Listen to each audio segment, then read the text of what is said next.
Assalamualaikum warahmatullahi wabarakatuh. Alhamdulillah wassalatu wassalamu ala Rasulillah wa ala alihi wa sahbihi wa mawalah. Anak-anak Ustaz yang Ustaz cintai karena Allah Subhanahu wa taala, pada kesempatan hari ini kita tidak melaksanakan Zoom ya di rekaman, dan kita masih membahas pada hadis yang ke-38 ya. Hadis yang ke-38 mengenai tentang sifat dari wali Allah ya. Sifat dari wali-wali Allah Subhanahu wa taala. Ya, kita sampai kepada pembahasan wa in sa'alani la'u'tiyannahu wa la in ista'adani la'u'idannah. Ya. Jadi di dalam hadis ini ya, di mana merupakan hadis qudsi firman Allah tabaraka wa taala yang disebutkan oleh Nabi sallallahu alaihi wasallam, ya, barang siapa yang memusuhi waliku maka aku umumkan perang kepadanya, dan tidaklah seorang hambaku mendekatkan diri kepadaku dengan sesuatu yang lebih aku cintai dari apa yang aku wajibkan atasnya. Dan ketika hambaku selalu mendekati dirinya kepadaku dengan amalan yang sunnah sehingga aku mencintainya, maka apabila aku mencintainya, maka aku akan membimbing pendengarannya yang ia mendengar dengannya. Aku akan membimbing penglihatannya yang mana dia melihat dengannya. Aku akan membimbing tangannya yang mana dia yabtisu biha, ya, yabtisu biha, yang digunakan untuk berbuat.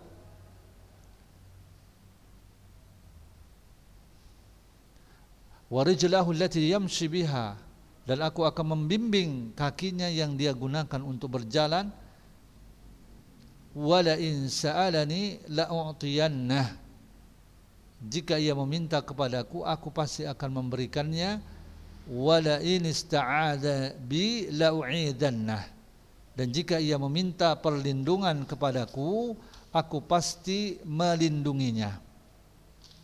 Nah, pembahasan kita sampai kepada pembahasan wala in sa'alani la'u'tiyannah, dan jika ia meminta kepadaku aku pasti memberinya. Dan jika ia meminta perlindungan kepadaku, wala in ista'adani la'u'idanna, aku pasti akan melindunginya. Nah, orang yang dicintai Allah, yang dekat dengan Allah Subhanahu wa taala, mereka punya kedudukan yang khusus di sisi Allah. Hal ini yang menyebabkan apabila dia meminta sesuatu kepada Allah, maka Allah akan beri apa yang dia minta. Apabila dia meminta perlindungan kepada Allah, ya, maka Allah akan lindungi dia. Jika dia berdoa, maka Allah akan kabulkan doanya. Karenanya ia menjadi orang yang doanya itu dikabulkan karena kemuliaan dirinya di sisi Allah. Ya, dan banyak sekali di antara generasi salaf yang terkenal ya dengan doanya yang dikabulkan oleh Allah Subhanahu wa taala. Ya. Nabi sallallahu alaihi wasallam bersabda, "Inna min ibadillah lau aqsama 'ala Allah la abarrah." Sesungguhnya di antara hamba-hamba Allah terdapat orang-orang yang jika dia bersumpah kepada Allah maka Allah pasti melaksanakan sumpahnya. ya pasti Allah Subhanahu wa taala akan menyempurnakan melaksanakan sumpahnya.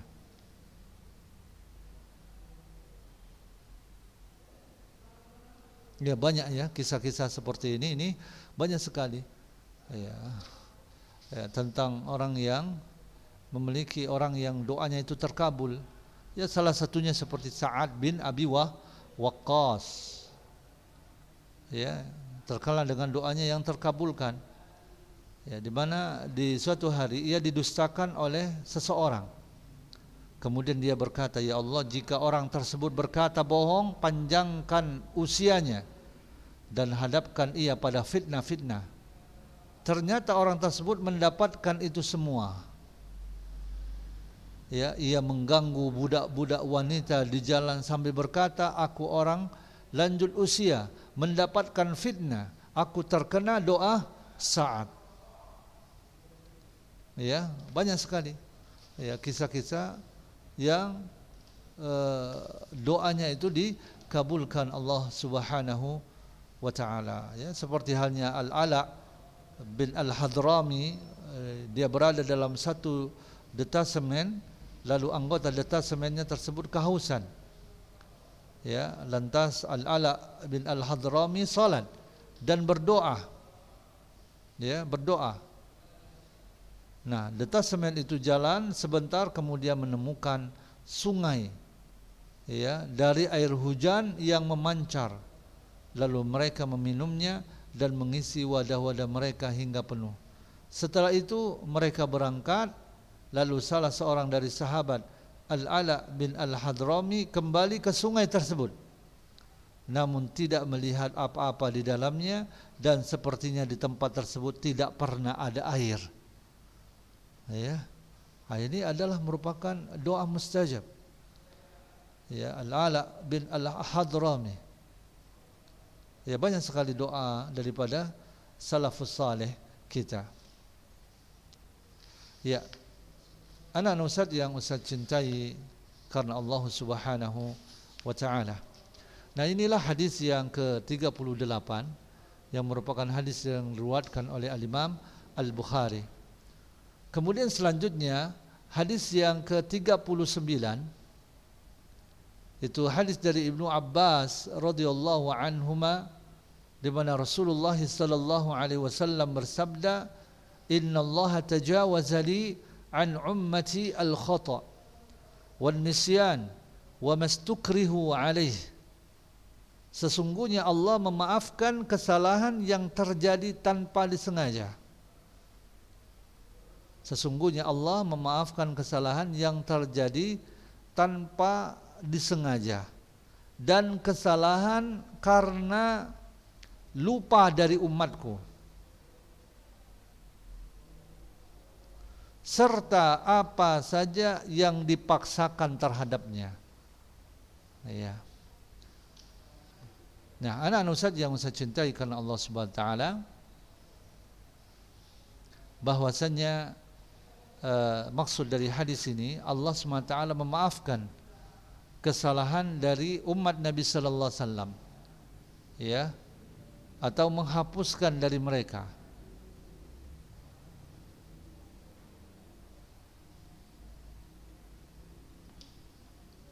Ya, tentang keliru ya, bahwa Allah SWT memaafkan kesalahan yang terjadi tanpa disengaja dan karena lupa. Ini terdapat dalilnya di dalam surah Al-Baqarah ayat 286. Rabbana la tu'akhidna in nasina aw akhta'na. Ya Allah kami, ya Rabb kami, janganlah engkau hukum kami jika kami lupa atau kami melakukan kesalahan. Ya, melakukan kesalahan tanpa disengaja.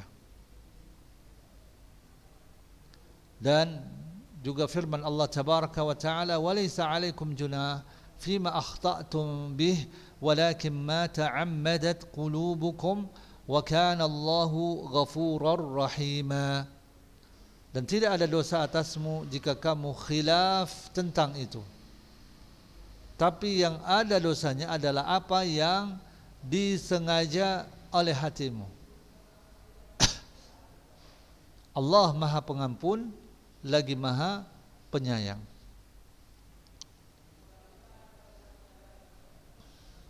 Nah, sedangkan tentang pemaksaan, Allah SWT memaafkan, ya, memaafkan dari apa saja yang dipaksakan terhadapnya. Nah, ini tegaskan di dalam surah An-Nahl ayat 106. Man kafara billahi min ba'di imanihi illa man ukriha wa qalbuhu mutmain bil iman walakin man syaraha bil kufri sadran fa alaihim ghadabun minallah walahum adzabun azim. Walahum adzabun azim.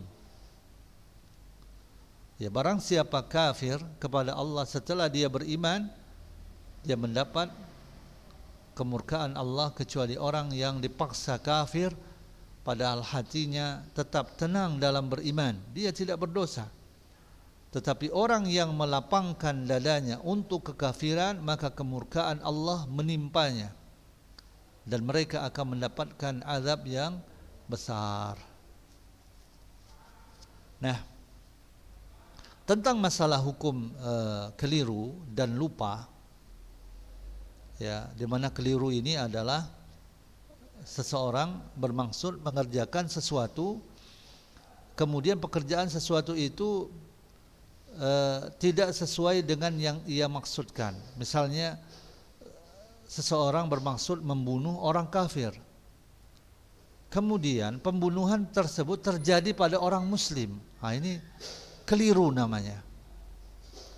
Kalau lupa itu seseorang ingat sesuatu, kemudian ia lupa kepadanya pada saat mengerjakannya. Nah, keliru dan lupa ini dimaafkan. Ya, yang artinya adalah dia tidak berdosa karena keduanya. Namun penghapusan dosa tidak berarti tidak ada hukum karena lupanya. Ya, tetap ada hukum.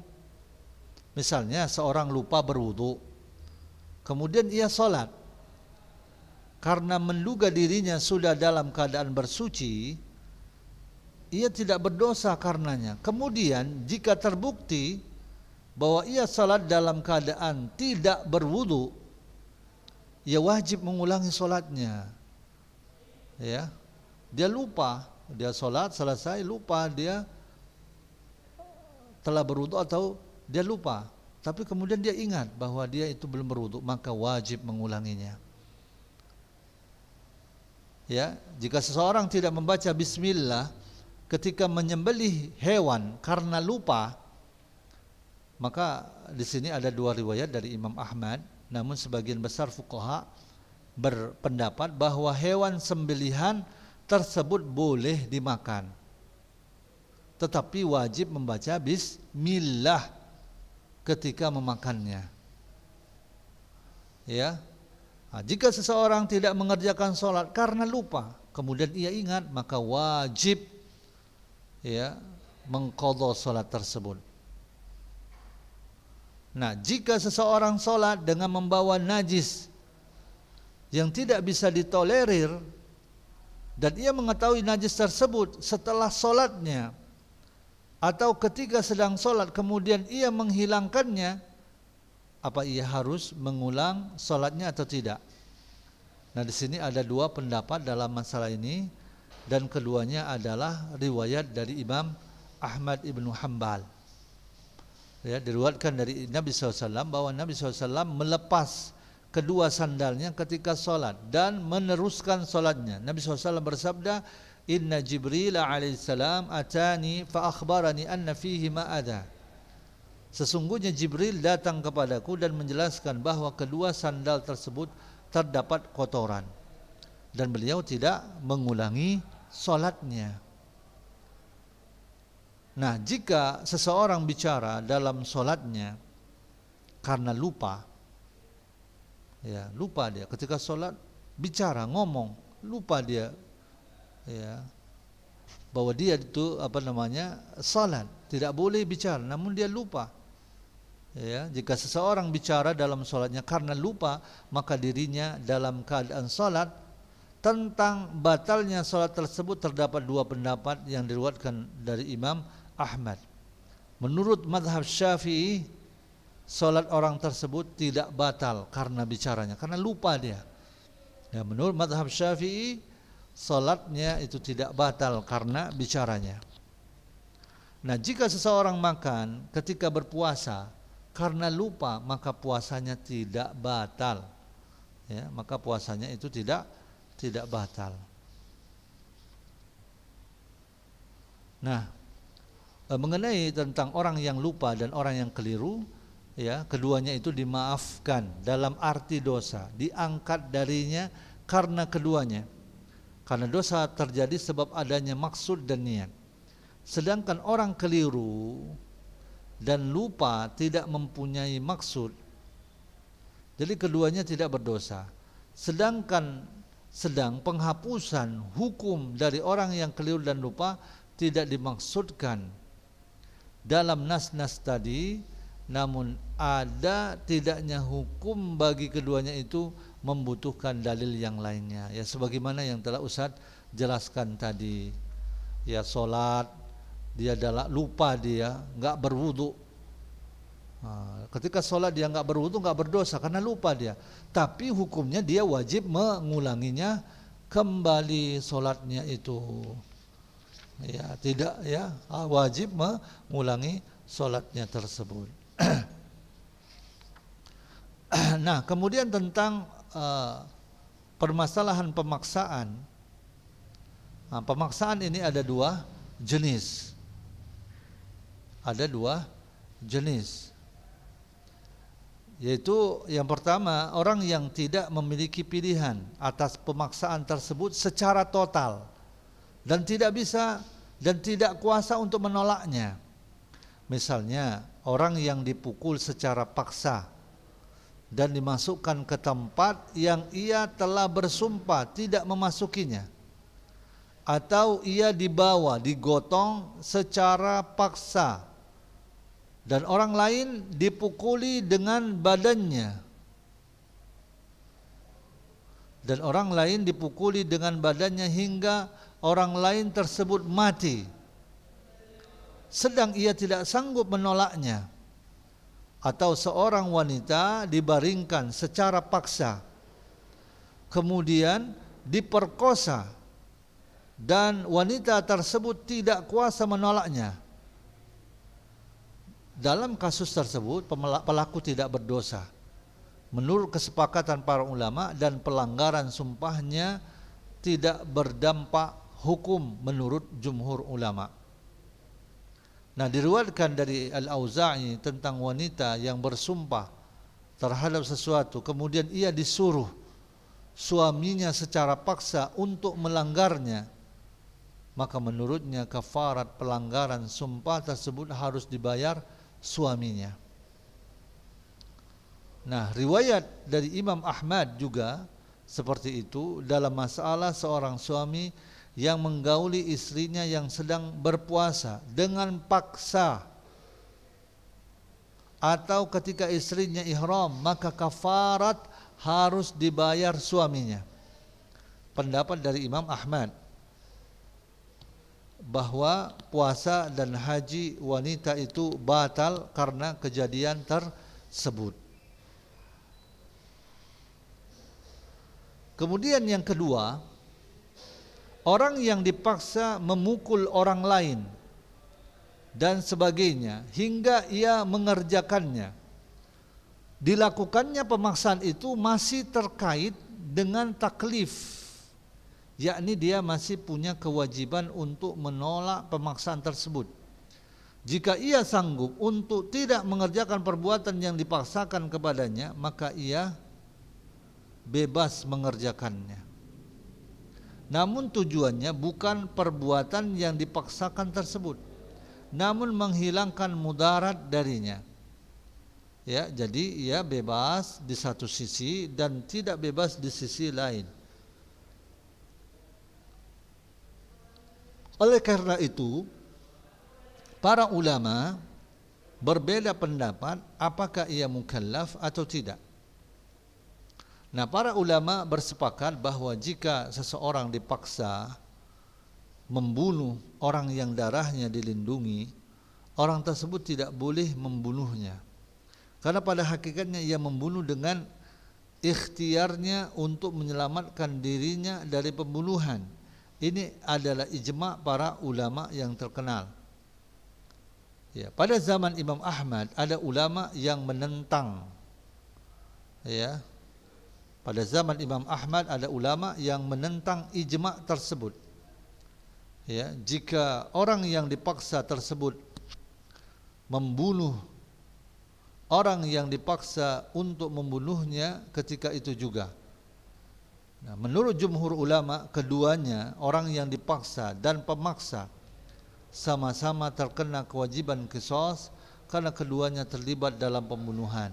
Ini adalah pendapat Imam Malik Asy-Syafi'i pada salah satu pendapat terkenal darinya, dan Imam